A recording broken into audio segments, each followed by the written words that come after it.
Hi guys, I'm Kevin Evangelista of BrandPro TV and I'm going to be reviewing this, the ROG Zephyrus G14 2022 in exactly 8 minutes.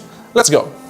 So the Zephyrus G14 2022 is ROG's latest update to its 14-inch powerhouse of a gaming laptop. And in my opinion, it's the most comprehensive update that the line has received so far. Many features, internal and external, not only received the yearly spec bump, but also actual baseline changes that set the tone for future upgrades. As usual, we start with the outside.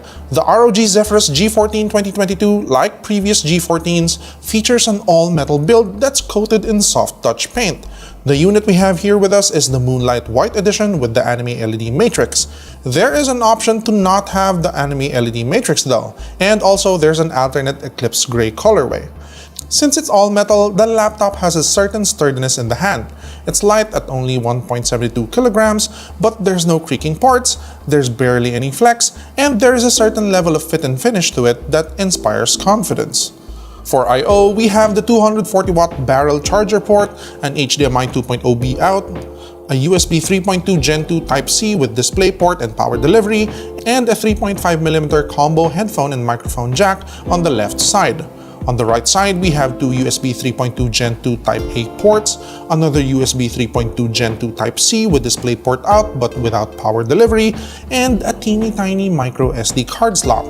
For a laptop that kind of threads the line between being a gaming laptop and a souped-up workhorse laptop, it's sorely missing two things. On the gaming side, it needs an RJ45 port. And as a souped-up workhorse, it's missing a full-size SD card slot. Come on, Asus ROG, full-size SD cards are the way to go. Lastly, we get to the screen. And yeah, this is pretty much the most beautiful part of the ROG Zephyrus G14 2022. It's got what ROG calls the Nebula display, which is 14 inches diagonal and has a 16:10 aspect ratio over the 16:9 of its predecessors, which affords you larger screen real estate while cutting back on bezels, and it's got a larger, more pixel-dense resolution at 2560x1600. It's got a 120Hz refresh rate with a 3 millisecond response time and supports 100% of the DCI-P3 color gamut, and even Dolby Vision HDR. It goes up to 500 nits of brightness, which is pretty strong for a gaming laptop. It's a pretty impressive screen to behold, and it's way more impressive than what our camera can capture. The Zephyrus G14 2022 also marks the return of the webcam to the Zephyrus line, and not only is it back, it's been upgraded to be better than any webcam implementations seen before in ROG laptop lines.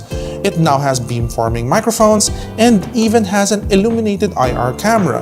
It helps with keeping the output clean, but also it lets the laptop support Windows Hello facial recognition login. That's very convenient. Our unit of the ROG Zephyrus G14 2022 is running an all AMD configuration, featuring the AMD Ryzen 9 6900HS CPU that has 16 cores running at 3.3 GHz and the AMD Radeon RX 6800S GPU that has 8GB of GDDR6 VRAM and a MUX switch. Our model has 32 gigs of 4800 megatransfers per second DDR5 RAM compared to last year's DDR4. And lastly, we've got 1TB of M.2 PCIe Gen 4 NVMe storage. I'm so happy that ROG was able to push through with an all-AMD setup for this year's G14 compared to the AMD CPU and NVIDIA GPU setups of the G14's predecessors. This all-AMD setup allows the G14 2022 to leverage AMD features en masse, with fewer compatibility issues and simplified software control. I'm hoping this is something ROG keeps in future iterations of the G14. As for experience, what can I say? It's still the familiar, comfortable, reliable, and blazing fast performance I've come to expect from the G14 ever since I tried out the first model back in 2020. This laptop spoils me with huge performance in such a compact and mobile package that every year I'm always excited to try it out, even though it always brings the risk that I'll finally cave and purchase one for myself for personal use. Let's get to the benchmarks. Do note that I tested out the Zephyrus G14 2022 in two modes. First using the 240-watt full power brick, and then using the smaller 100-watt USB-C power delivery brick. Just so you know which one to bring when you're going to be using it on the go. Let's start with synthetics. On Cinebench R23, it was able to score an impressive 11,305 points in multi-core and 1,467 points in single-core while using the 240-watt brick.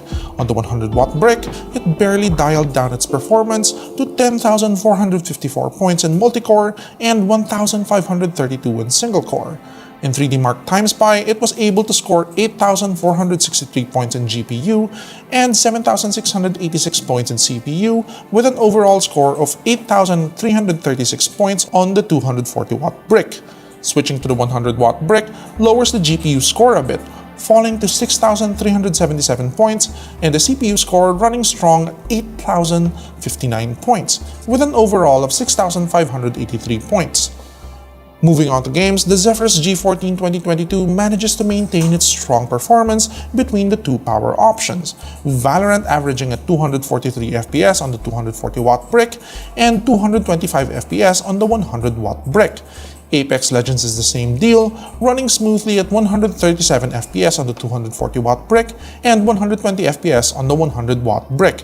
Rocket League gaps the power bricks a little wider, running at 339 FPS on the 240-watt brick and 280 FPS on the 100-watt brick.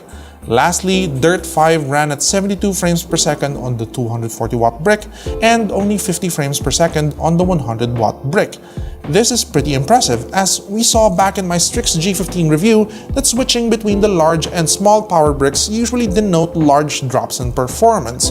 It's good to see that the G14 manages its power better between the GPU and the CPU, making it less susceptible to large dips in performance. If I had to pick, I'd leave the 240-watt brick at home and just take the USB-C PD to go.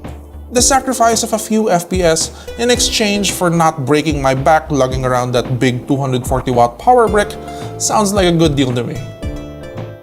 Of all the laptop lines I review for Asus ROG, the Zephyrus G14 line has always been the most consistent one of all.